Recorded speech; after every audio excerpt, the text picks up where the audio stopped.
Hello and welcome to Dugout Debrief. I'm your host, Chris DeLuca. This is Boom Broadcasting's one, first, and only baseball-centric podcast, and we are once again back here talking baseball on this fine Thursday here. And a decent amount has happened. While there's not a lot of news necessarily to go around, there have been some interesting starts, some good starts, some bad starts. We're going to be talking about a particularly bad start here by a certain team. We will also be discussing the best player by position in both central divisions. So we'll be doing the AL and the National League here. And with that being said, there's not much news. Like I said, the Chicago White Sox dropped their new City Connect uniforms, and I'm not really big on them personally. They're doing a thing where they're combining the old Chicago Bulls ones with the pinstripes and the Chicago and the same font, basically. And they're also doing the kind of combining out the tech of the ketchup people uniforms that they used to have back in the 70s, as I like to call them. But yeah, could be worse. I like the hat though. I think it's kind of cool. The White Sox hat, the sock with the um, little like speed trails behind it, I guess is the best way to put it. But yeah, we're going to be talking about the Colorado Rockies here. They're off to a historically bad start, off to a 5-25 start as they just beat the Atlanta Braves last night, snapping I think 8-game losing streak, something like that. They're on pace to lose 135 games, which is a significant amount of games, significantly more than the record currently, which was broken last year by the Chicago White Sox, who went 41-21.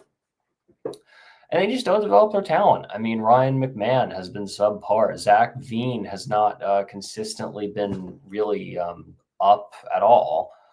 Um, he's been up and down, but not really up at all, like at the major league level, playing an elite level. Elias Diaz, who won the home run derby a couple of years ago, he's gone. He's with the San Diego Padres now, which is division rival. Michael Toglia leads the league in Ks currently.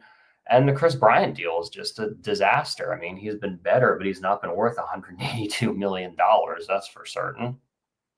Um, as I've said before, they're not a legitimate sports team at this point. They're just an entertainment thing for rich business owners.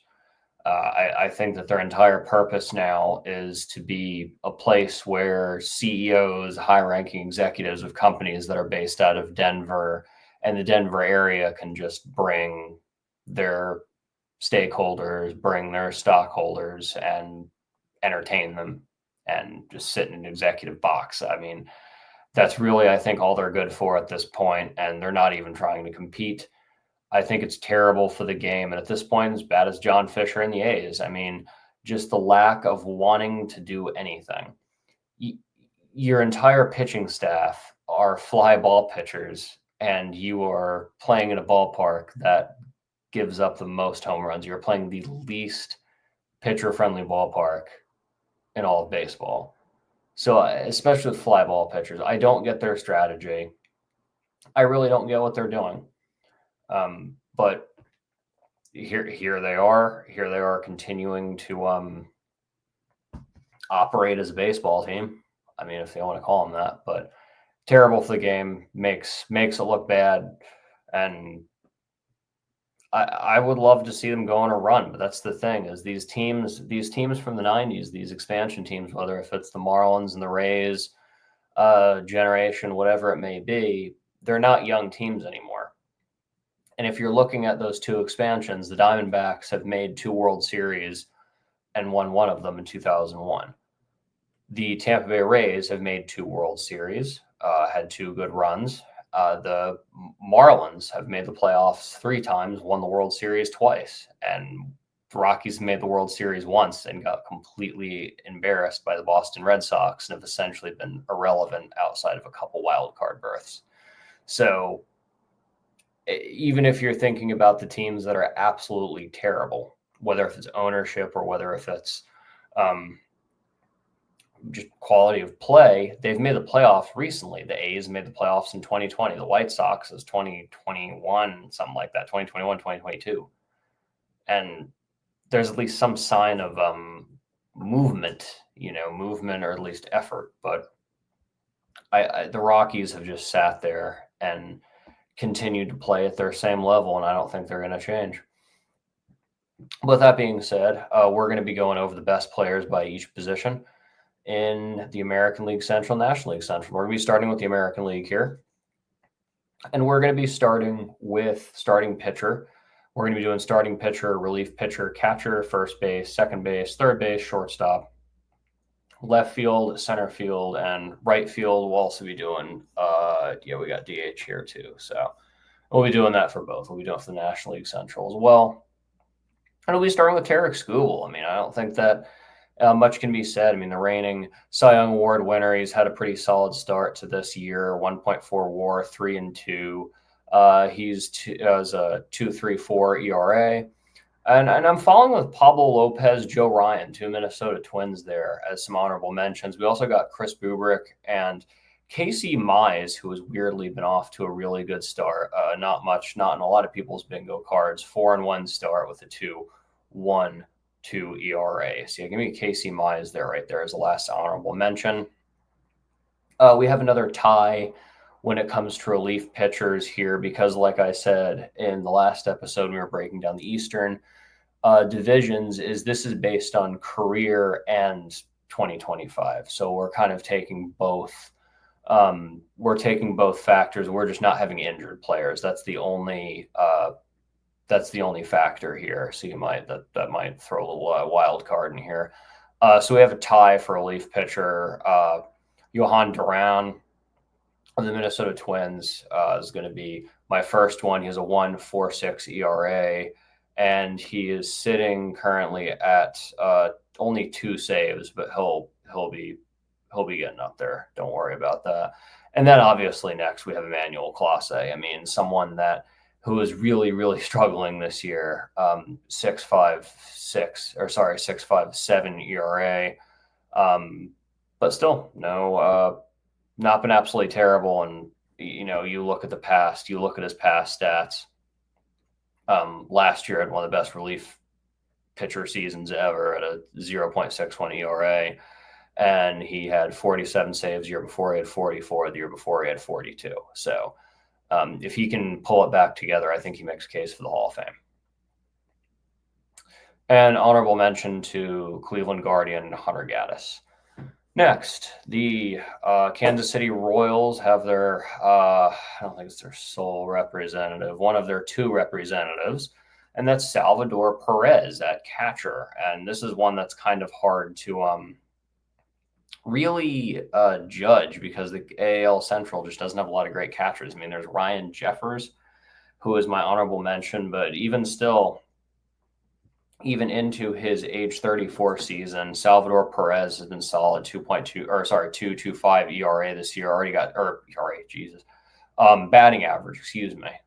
We're on the pitchers. 2 home runs, 25 hits here. And Ryan Jeffers, honorable mention. Then we got Spencer Torkelson, a guy who's really turned it around too. I mean, this guy was someone that I wasn't really big on despite him being the former first overall pick for the Detroit Tigers. Then honorable mention, we got Vinny Pasquantino. So now we have our weird one here at second base, and this is not one that a lot of you are probably going to have on your bingo card here.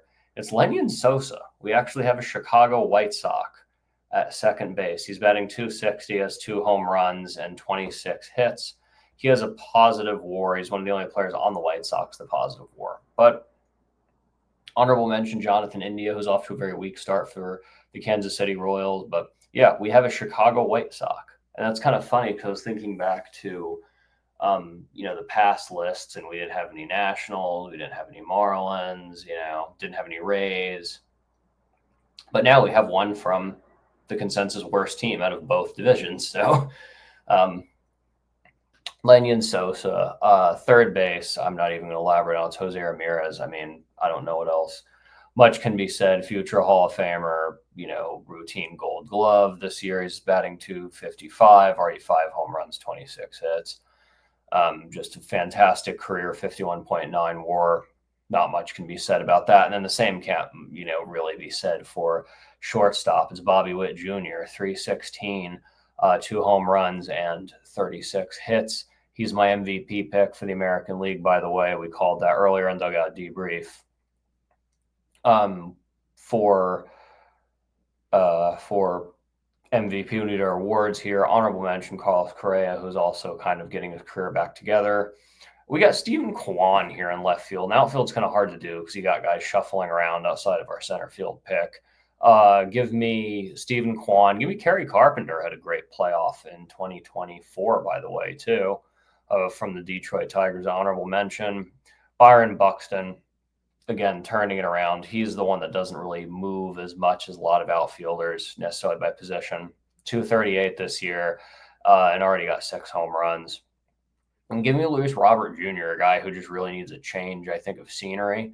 But once he gets that change of scenery, he'll be better. But finally, for the outfield, give me Zach McKinstry, the former Los Angeles Dodger. That's kind of a weird one, but right field's a weird one to call. 326 this year and 1 home run, 3.2 WAR. The right field in the AL Central is just not great.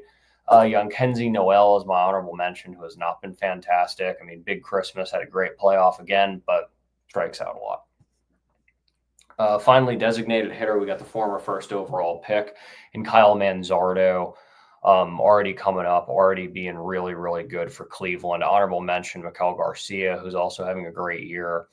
So we wind this list here with 3 Tigers, 2 Twins, 2 Royals, 4 Guardians, and 1 Chicago White Sox. We have every single team, and this is the first one that we've had every single team.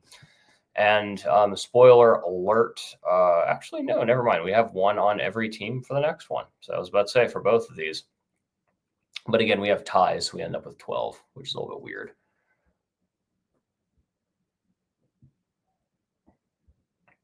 So for our pitcher, we're moving on to the NL Central, and we're going to have our sole Pirates representative. I don't think much can be fought about this. Rookie of the Year, probably going to win the Cy Young this year. Give me Paul Skeens of the Pittsburgh Pirates, 2.39 ERA. He's 3-2, but the main reason that he's 3-2 is his team around him. His team around him is just not great. And this was a hard pick, guys, because, I mean, you got guys like Hunter Green. Hunter Green's off to a great start. Hunter Green's off to a fantastic start this year with a 2.7 ERA and 3-2 as well, 1.3 WAR. Give me Freddie Peralta as another honorable mention. Sonny Gray weirdly having a good year, and Shota Imanaga, who got hurt in his last start, going I think like 7 scoreless innings, 6 scoreless innings, something like that before he got injured. That's the only reason he got removed from the game. So, yeah, it's a hard one. It was actually closer than you would say between Paul Skeens and Hunter Green, but I think Paul Skeens, I mean, the hype, you can't say much about it. No. Next, give me Ryan Helsley for a Leaf pitcher. 3.6 ERA this year, but historically he's pretty good. He's been a consistent closer by a mile. He's the best closer in that division. Last year he had 49 saves. He already has 4 this year. Career ERA of 2.66. Honorable mention to guy Colin Ray and also Dennis Santana, the Pirates closer, has been pretty solid this year. Catcher, we got William Contreras. I mean, both Contreras brothers have been pretty solid, but William here has been probably the better one. Honorable mention, give me Miguel Amaya from the Chicago Cubs. We got another Cub here for the actual choice here. We got Michael Busch, a former Dodger, former Los Angeles Dodger, Michael Busch, playing this series 2.84 with 5 home runs and 27 hits. Rhys Hoskins, the former Philly, honorable mention, had a blazing hot start this year and a blazing hot start last year. So we'll see if he keeps up with it. And at second base, we have a guy who actually just went to day, which we're hoping he has a speedy recovery, and that's Bryce Terang. This is a guy I was really big on actually going into this year. A lot of people were big on him. 3.17 ERA, 3 home runs, 38 hits rather. Honorable mention to the Reds, Matt McClain, and the Cubs, Nico Hoerner. Third base was a lot closer than you think it would be, but again, we're taking career into faction here, and we have a guy with a 57.4 WAR.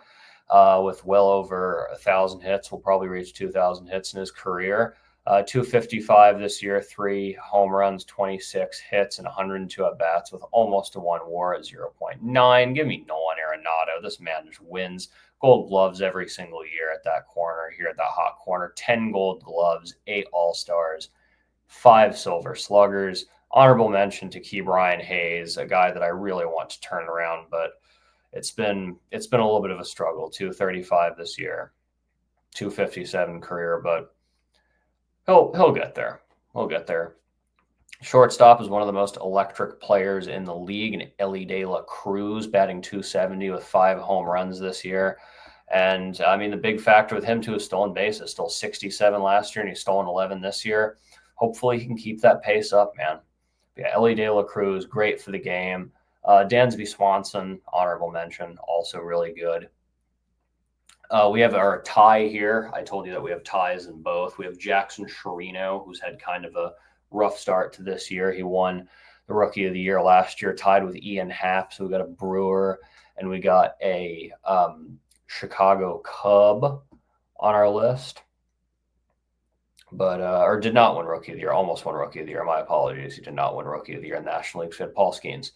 0.8 WAR. He's leading league in at bats, leading league in doubles too with 11. So Ian Happ also off to a great start and has been really consistent. And here at center field, we have Pete Crow Armstrong.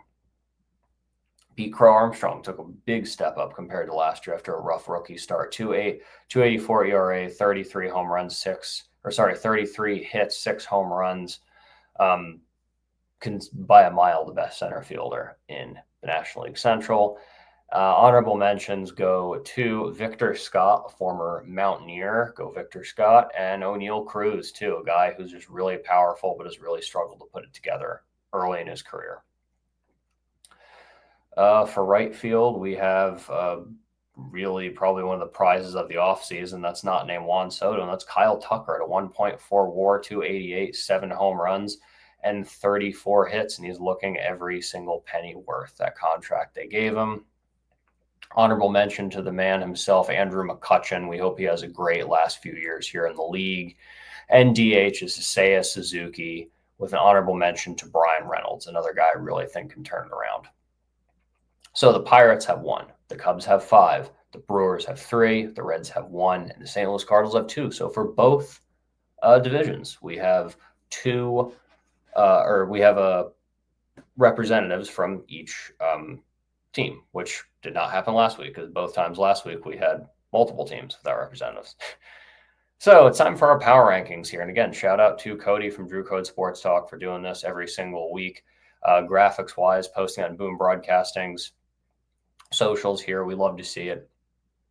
Got the Seattle Mariners here out at number 5. We're just kind of explaining it here, really. They won 9-3 against the Los Angeles Angels, 18-12 start. Next, we got the Detroit Tigers, just another team off to a great start as well, 19-12. Got a win over the Astros. Then we got the San Francisco Giants, a lot of National League teams here, as you would probably expect. San Francisco Giants, Cody's San Francisco Giants, 19-12 start, who have a series with the Rockies coming up here after they lost to the Padres here on Wednesday. Next, we have the Los Angeles Dodgers, who beat the Marlins 12-7, and they have a series with the Braves coming up. Last night, they beat the Marlins 15-2, then 7-6 the night before. So been really beating up on the Marlins. And then we have the New York Mets as the number 1. And again, they're finally putting it together here, 21-10, 21-10, 7-3 in their last 10. Just everybody's kind of putting it together. Juan Soto is putting it together. Pete Alonso's looking worth the money. He's going to be getting paid a lot. So yeah, I mean, that's the rankings there. Mariners, Tigers, Giants, Dodgers, Mets. Make sure to subscribe to Boom Broadcasting's Instagram to get the preview every single week of my power rankings that I put on this show. So it's time for the series of the week for this coming week, and that's going to be one that's going to be next week. So after this coming weekend here, we have the Padres and the Yankees, and this is one I thought would be a weekend series, honestly. I think it should have been a weekend series, but Kind of weird that they didn't do that. They ended up having the Dodgers and the Braves as Sunday Night Baseball this week, which, I don't know. I'm a Dodger fan. This is a lot. But yeah, I mean, you might be able to see some interesting stuff. Hopefully, you get to see Nick Pivetta, who's had a fantastic start. I've talked about that a million times. I'm not going to elaborate on that anymore. Yeah, and the banged up Yankees rotation again. No Cole, no Heel, but Rodon been okay. They're just struggling with health. So, trivia question. We skipped this last week, but I'm still going to go to the week before last for the question is who is nicknamed the Polar Bear? And this is an easy one. It's Pete Alonso. It's the man we are just talking about. I mean, just such an easy question there. He's a home run derby champion, multi-home run derby champion. He's got the spinner chain. He's got all that. He's a professional home run derby player. I'm just messing Mets fans. But yeah, Pete Alonso is the Polar Bear. And this week, despite being absolutely terrible the last 2 years, the Chicago White Sox have won a World Series in this decade. And who did they beat? And this is going to be one to kind of think about because I don't know, don't want to give a hint away, but maybe I just did. It's not something you would expect, if that makes sense. Not a lineup you would expect, not an opponent you would expect for a World Series. With that being said, ladies and gentlemen, we went a little bit fast here this week. I've had a long week here. We're going to be doing the AL and NL West next week. We'll be ranking those best players. And I want to once again thank you for tuning in to Dugout Debrief, for watching Boom Broadcasting here.